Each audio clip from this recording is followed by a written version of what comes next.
Okay, so in today's quick lecture, because it's a kind of Christopher's way, I thought I'd go through some of my thoughts around asking questions, because one of the things you're going to be doing, you're going to start presenting. So next week you're going to start presenting. It's important to start thinking about questions, both that you, when you're reviewing the paper, reviewing a paper, will ask, as well as thinking about how you ask questions and what kinds of questions you ask when someone's up and talking. So if we have a look, questions. This is an old one from New Zealand. They've got a few New Zealand examples in here, so hopefully that won't disturb you too much. But we had one which is, if nuclear warships are the answer, it must have been a bloody stupid question. So the idea here is that, questions have different quality. And sometimes if you ask a stupid question, you'll get a stupid answer. These were some of the questions that XKCD did when he was looking for questions completions, so autocomplete in Google. And as you can see, why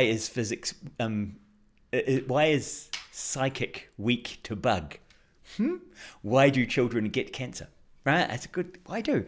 They're humans, and humans get cancer. But so these are the sorts of questions that people were asking. Now, when we look at questions, we look at questions platforms. There are search questions, so Google, Bing, DuckDuckGo. These are questions you ask because you're searching for information. So that's one type of question. There's also sort of Q&A places. So the Stack Exchange has a whole bunch of Stack Overflow and a whole bunch of English language stack. Reddit also falls partly into the sort of discussion Q&A session. Quora and Piazza are both questioning systems. And now we've got this new ChatGPT, Gemini, Claude, Copilot, where you can ask questions of AI, or you can ask AI to do things and it will give you answers. Now, the type of question you ask becomes quite important. When we're talking with humans, we'll often ask things like, an open versus closed questions. Now, open and closed don't tell you whether the question is good or bad. They just tell you about the type of answer you can expect from that question. So an example of closed questions are dichotomous, when you ask, a yes/no question, or, give me a single word answer, old or young. If you're asking people to pick an ordinal pick a ranking, what's your value out of 10 for this? Likert scale, how much do you agree with the statement blah? When you do those kind of questions, some of them will have bipolar versus unipolar axes. So bipolar means that you have both the negative response and a positive response, and a neutral. Or you can have unipolar, as in you can say neutral or very much or agree, right? So and by setting up the scale in the as how people can answer a question, you can also influence the types of answers people can give and direct them. Now, if we're trying to get unbiased answers, directing people towards a particular answer is not a good question. We can look at taxonomies of questions. So Bloom's taxonomy, which I would say, unfortunately, Norway and most of Europe bases its education structure on a Bloom's taxonomy. In Bloom's taxonomy, you start with level 1, where you're first year, you're young, you're doing knowledge, you're gaining knowledge. Then you work on comprehension, then application of knowledge and comprehension, and then analysis, synthesis, and evaluation. When you look at the types of questions, often the questions in the first 2 to 3 categories are closed style questions, and the questions in the later categories are open style questions. So most of you now, when you look at the learning outcomes for these courses, are having to do a good job of open questions. Now, crazily, and this is why I think I always found this a bit strange, Bloom's taxonomy defines the kinds of verbs that generate the questions and are used in the statements of what you can achieve. Okay, so When we look at Bloom's taxonomy, it says knowledge questions are things like, tell me about this, list the items, blah, state how large a thing, so they state something, right? They are, tell me a fact, right? Do you know this thing? Comprehension questions are, explain or describe this thing, right? So it's a wee bit more open, but it is a defined thing that you're explaining or a defined thing you're describing. In application, you have to show or use this idea in this situation. Right? And then for analysis, it is distinguish between this and this, or examine this thing. For synthesis, it's create or invent, blah, blah, blah.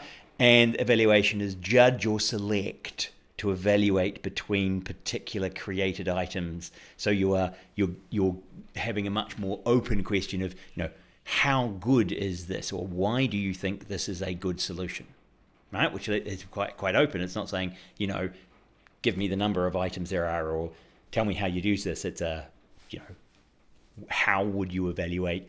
That's an open question where you've got to bring a lot of knowledge to. So you can see that the level of question we're asking can be kind of broken down into this taxonomy. Often when we're writing courses at the master's level, we're looking at this analysis and synthesis area, and potentially even to the evaluation, judging and selecting. And they talk about first years doing more knowledge and comprehension-based stuff. I personally actually think that everybody does all of these levels, and I don't think these levels are necessarily clearly stated as how you develop at university, but as a taxonomy, this is baked into the European education system. I also talk about types of questions, and when we look at types of questions, you can look at testing questions, or sometimes I call them teachers' questions. And these are questions you already, like one set of questions you already know the answer to. So when I ask you, what is the capital of Norway? I'm not asking you because I don't know the capital of Norway. I'm asking because I want to check that you know the capital of Norway.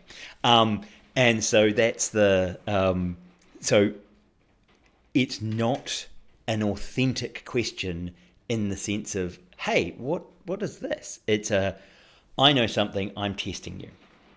There are teachers' questions also can be Socratic dialogues where I am leading you towards a particular conclusion by asking you questions that when you generate the answer to them will lead us to the next question, and eventually I can lead you to the knowledge or conclusion that I want you to get to. Right? With the idea that you've been exposed to all the information you need, you just haven't put it together yet. Right? So that Socratic dialogue is you have the information you need, I just need to draw you down the path that gets you to put it together. Again, those are very leading questions, but intentionally leading questions. And rhetorical questions, which need no answer. Is that a question? And yes, for a while, the punctuation mark for rhetorical questions was the reversed question mark. Unfortunately, it's not used very much now. But, I would like people to put a rhetorical question mark on the end of a rhetorical question, because then I at least know that the person asking the question wasn't authentically looking for an answer. They were implying the answer is obvious. The next type is actually inquisitorial questions, where you are actually inquiring because you don't know. So asking, without knowing the answer, questions at the edge of knowledge. So some of these are do we know? Does anybody know this? Right? And, is this something that there is an answer to? Do we know what that answer is? Can we find out that answer? Who knows the answer to this question? So that's a very different type of question, because when I ask you a question I don't know the answer to, I can't evaluate whether you're right or wrong for that. honestly looking to inquire. I'm looking for more information. And if we look at, the intent of a question. So when we look at these two here, teachers are trying to draw the conversation and test you. Inquiry questions, so inquisitorial questions, are trying to find out information. But when we look at why people are asking a question, so what is your reason? Now, you'll sometimes find that, and I think there's an interesting discussion in American politics when you talk about Tucker Carlson doing his whole, I'm just asking the question, right? As if asking a question is a completely innocent act. Whereas, if I were to ask you a question about, if I was to say to someone, yeah, so is your wife okay? It implies that there might be a reason that I should be worried if your wife is okay. Right? So sometimes when you're asking a question, there is an implicit intent and there's an implicit assumption about things. And so when someone asks you a question, you kind of have to work out what perspective they're coming from, why they would ask that question, and what does the question imply, and do you need to push back about the question itself, right? What I advise students when they're asking questions is think about the reason why you're asking the question. If you're asking the question for a usability study or for someone that you're working with, right? I often talk about actionable questions, right? And in actionable questions, you're not asking a question just because you're interested, but you're asking a question because you will change behavior depending on the answer you get. So, for example, if I say, do any of you have any questions? If you say yes, I'm going to behave differently to if you say no. If you say no, I'm going to continue with the lecture. If you say yes, I will answer your questions. I don't ask that with the thing, okay, good, now I know that you have questions. I'm going to continue anyway because I wasn't going to stop regardless. So, if I'm going to ask a question, I should know, do I have an action associated with this? Or is this, say nice things about me, a vanity question, right? So, if I ask, do you like my game, right? So if you look at some of these serious games, and if one of the questions is, did you like the game? How do you change the game when someone says they don't like it or they do like it? You haven't got any information that you can use to change your actions. If you ask a question like, is level 1 too difficult? Then the action is I will make the level easier if they say it's too difficult, or if they say it's not too difficult, I will leave it the same, right? There's an action. There are actions on yes and no. If you like it, it's kind of, oh, hey, I feel good about myself, right? That's a vanity question. So what I say is if you're asking users questions, if you're asking someone a question, be aware of what your reasoning is. And are you just asking a vanity question where you might as well just say, hey, say nice things about my project so I'm encouraged to keep going. Right? So, and it's not that those are wrong to ask those questions. It's just useful to reflect and understand what your intent was. Now, I use a scale of these metrics around the questions that you ask. And when you ask a question of a person on stage or of users, is the question clear? Right? And I'm suggesting ambiguity is bad. So have you asked a clear question where people know what you're asking? Is it concise? I.e. short is good. I actually, one year when I used the word concise, I had a couple of Norwegian students do the, what does concise mean? And it was interesting because they had never heard the English term concise. And that may be because all the people they talk to is like me, and I'm never concise, right? I talk far too much. But concise basically just means short, but no shorter than it needs to be. So short is good. So we don't want your questions to ramble. Relevant, so it's related to current issues. Interesting, it doesn't have an obvious answer. If you're answering something that has a very known answer to everybody in the room and the person you're asking the question of, that's not a particularly interesting question. It's got a very obvious answer. And at the same time, you want to ask generally, one of the question categories is this question an answerable question, right? So we want to know, is there an actual answer? So if I ask you a question that clearly there is no possible answer for, I would consider that a wasted question, because you're just going to say, I don't know. And you should say, nobody knows. And as that last one is actionable, right? Can you do something about it? So this is kind of a way to think about when you look at the quality of a question that someone asks or that is written down. Can you go through and say clear, concise, relevant, interesting, and answerable? There's also, and I forgot to add it to this thing, SMART. So specific, measurable, achievable,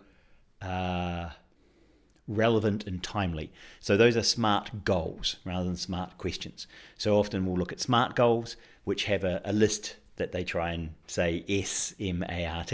So specific, clear, measurable, that you've reached the goal, which is kind of a bit like answerable. Achievable, which, it's again, so measurable and achievable, a bit like answerable for questions. Relevant is the same, and timely for goals is when you're going to achieve them. For questions, that's more like the actionable. Is there an action to follow? So, some tips. Use language of audience. Define the timeline. So if you're asking a question, if it's not clear, say what you're asking about, the time that you're asking about. Try and avoid multi-part questions, because if you ask a question around, that has 5 or 6 components in it, it's very hard for people to remember all the parts of those questions. Ask specific questions. Don't make the audience feel dumb, if you're asking questions of an audience, or if you're asking questions of a speaker, don't make the speaker feel dumb, audience, speaker, or target. Avoid skews in your scales, and avoid leading the audience to an answer, right? So if you're asking questions of the audience or you're asking questions of the speaker, try to ask more neutral questions. So if we have a look at some examples of bad questions, these are admittedly mostly New Zealand examples of bad questions. I was going to go and have a look at some Norwegian referenda, but I didn't have time, and I thought hopefully you can understand these. So back in the 1990s, we had in New Zealand a referendum on whether parents should be allowed to hit their kids. Now, you guys in Norway have had that banned for many, many, many years. We only banned it in 2018 or something. So it's been relatively recently where we banned all physical punishment from parents on children. But you can see the question here. Should a smack as part of good parental correction be a criminal offence in New Zealand? Right?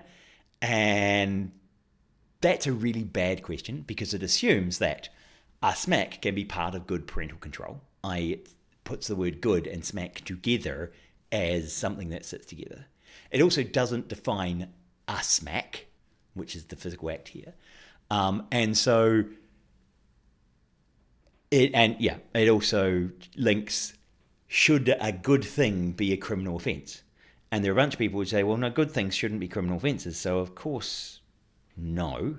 And so all of these were written by the people who made the referendum. They wanted to embed all of that bad questioning into the question that they put in the referendum that we all had to tick yes or no for in a general election. Now, interestingly, I've also asked Gemini to review these. So I'd done these previously, but then I asked Gemini, and I've got the link in. I put the PDF up so you guys can check this link out as well. So this was the referendum critique question. I said, what are the problems with the form of this question? So should have been and the referendum question is blah. And so it knew it was actually a referendum question. I didn't actually tell it was a referendum question, but it knows that question because it's from the 90s. And, you know, it talks about bias, it talks about ambiguity and fusing, it talks about tautologies, it talks about an alternative phrasing, which would, so actually, yes, so that view was asked in 2009. Should it be a criminal offence for parents to physically discipline their children in New Zealand? Right? That's a neutral question. So you can see that's a much better question in terms of not having all of these structural issues in it. So when we ask questions, we can kind of evaluate quality. And now, interestingly, Google will do some of that evaluation, can provide some of the evaluation for you. So when you write your own questions, you can then ask, hey, Google, are there any structural problems with this question? And it can review the question for you. So it's still your question. You're still writing the question. It's just you're getting the AI to evaluate it for you. Do you study too little because you work too much? Right? Is it like a question a parent might ask? Or, you know, teachers might ask about students who are working too hard. Problem, multi-part question. It could be that if I study too little because I binge watch Netflix, should I say that's not because I work too much? So I've embedded two parts to this. And so whatever my answer is, it might either be that I actually don't study too little, or I study too little for a different reason, or I don't work too much, but I still study too little. So maybe I work too much and I study well enough, but it's bad for my mental health. Right? So you can actually go through and evaluate a question and say, well, actually, these are the bits that this makes this a bad question. Another classic from New Zealand was, should the number of professional firefighters employed full-time in the New Zealand Fire Service be reduced below the number employed on the 1st of January 1995? So this is a horrible multi-part question.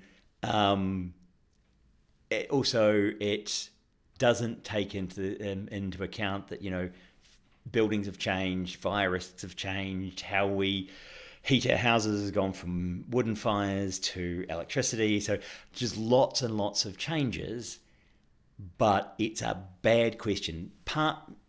Honestly, because it's got multi-parts and because it makes a bunch of assumptions that are hidden in the question. Should there be a reform of the justice system placing greater emphasis on the needs of victims, providing restitution and compensation for the imposing a minimum sentence and hard labour for all serious violent offenders? It's kind of, oh my God, how can you have that many parts to a question? Right? Very, very bad question. So if you do have many parts to your question, you shouldn't ask them as one big question. You should break it into question sequences, create a flow of questions. Right? And when you are asking a question of a speaker, one way that you can think about the question sequence is, if I ask this question and they answer yes, what would be my follow-up question? And if they answer no, what would be my follow-up question? So while they're still speaking and I'm writing my notes, I might note a question down and then branch that question and say, well, if they ask, do they like science fiction? If they say yes, I'm going to get them to rank Firefly, Star Trek, and Star Wars. If they say they don't like science fiction, I'm not going to ask them the follow-up question on how to rank science fiction movies because they don't like them, so they won't have a relevant answer. So you think about the sequence of questions and how that branches. This was more focused on the work that you're about to do, which is, what are some of the types of research questions that you can ask? And I know there's lots of text here, and I put lots of text in, and I had ChatGPT help me. Well, actually, I had Gemini help me.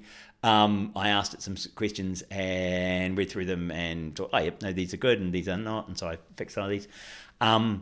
So one of the things you can be asking is, does the paper clearly articulate the theoretical models guiding the game design? Right? So what that means is, so when you're doing serious games, are there the models drawn from learning sciences? So the stuff you did last week, where you talk about education theories and learning theories and motivational theories. So have they drawn the the theoretical models? Are they referring to those theoretical models in the relevant sections in the paper? Is the intended objective of the game well defined and measurable? Right. So there's that measurable term again. So does it go beyond simple entertainment and target specific skill development, behavioural change, knowledge acquisition, or attitudinal shifts? So that's the question you're asking about. Can we measure the other outputs, right? And is there a compelling rationale for using game-based approach to achieving this objective? This is the one you'll get a lot from critics of using games is like, why did you even use game? Right? Is there any rationale for making this game? What I would usually say is that games are great motivators, but they're not necessarily very good at conveying information or measuring people, right? Because people will play the game and get better at the game, and they might not get better at the thing you care about. So what you want to do is, when you have a problem, if the problem is motivation, then games might be a good answer. And so what's the theoretical framework? Is the objective well defined? And what is the rationale for using games? When we look at the game design mechanics, it's how are in-game mechanics purposefully aligned with the learning objectives or the intended outcome. Now, earlier on, we talked about alignment. That's a good question to say, hey, have they aligned these? Does the game design promote the right level of cognitive engagement? And so one of the things that is really tricky is, particularly if you're designing a game for a wide range of people, is getting the level right so that it's not too simple or too frustrating. That's one of the hardest things we do at schools, is trying to gauge the level of the students so that the information we give is engaging, but not kind of way over the top complex. And our principle of game design used thoughtfully to enhance the learning activity. So have they used player agency and difficulty scaling, level progression? Have all of these been used to increase the behavior, or are they merely kind of side effect things that have been sprinkled over the serious game? User experience and motivation. How does the game consider the target audience needs, preferences, and prior knowledge? So this is where you're saying, has the game in the paper you're discussing actually done user-centered design? Has it actually engaged potential users? Do people have they found a way to get player buy-in, right? To increase that engagement? What motivational strategies are employed? So Christopher talked last week repeatedly about motivational strategies, and so we would expect in the papers you review that there'll be some of those. And when you're asking questions of the person presenting, you can ask, okay, what's the motivational strategies you use? Does the paper address the potential issues of accessibility and inclusivity? So in longer form theses and long papers, you would expect at least some discussion of accessibility and inclusivity. There'll be short papers, 4 pages, 8-page papers, where they may not address accessibility, inclusivity, equity anywhere in the paper, and that's okay, but it's still worth asking the question to see if it's been considered. And the final one on evaluation and assessment.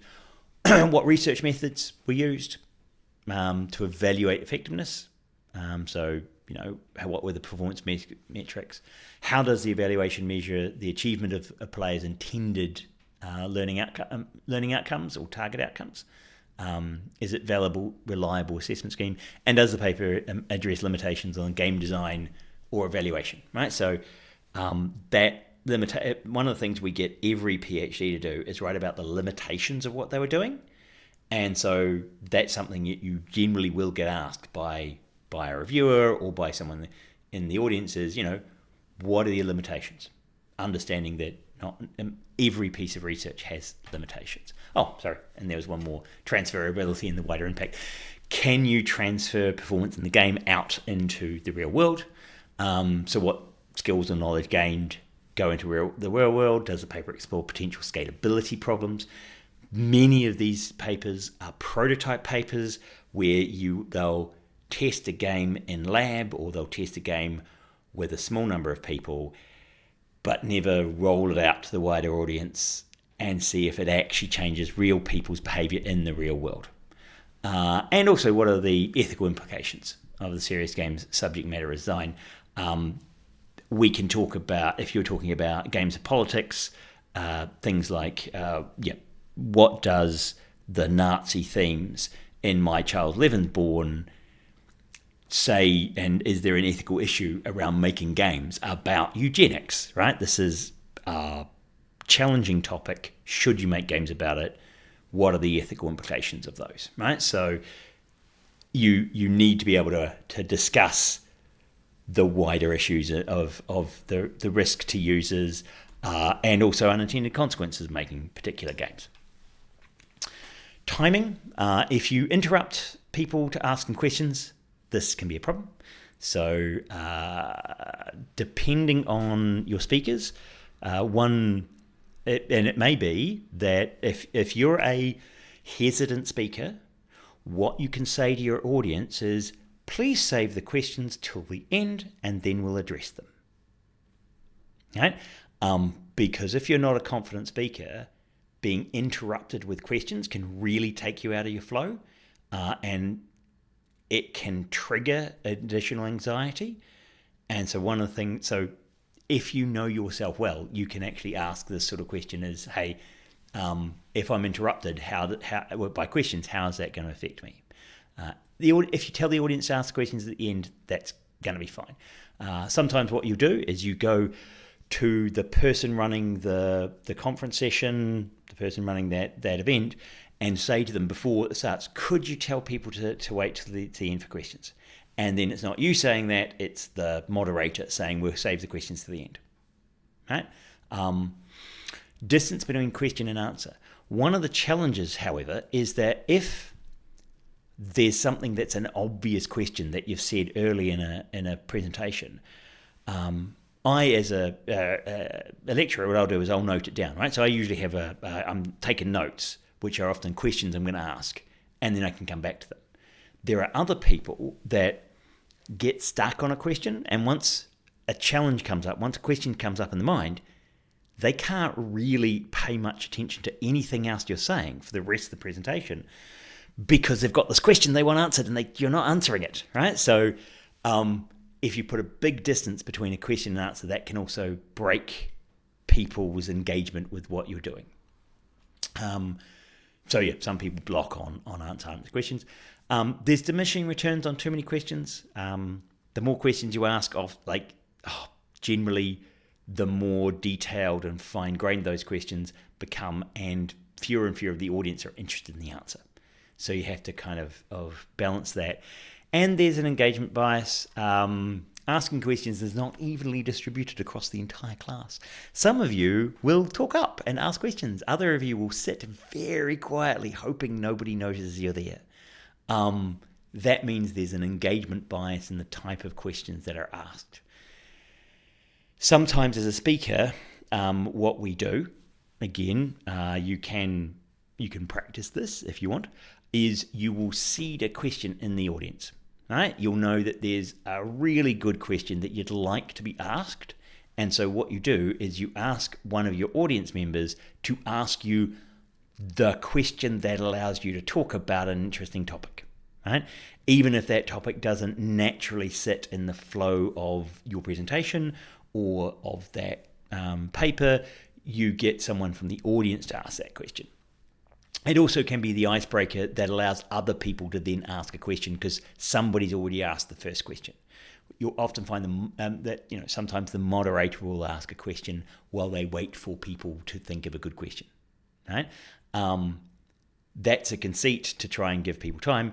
One of the things we can do is you can actually get a confederate into the audience, get them to ask a question, and that feels more like the audience is asking questions, and it's a discussion between you and the moderator, which will be, in this case, Christopher.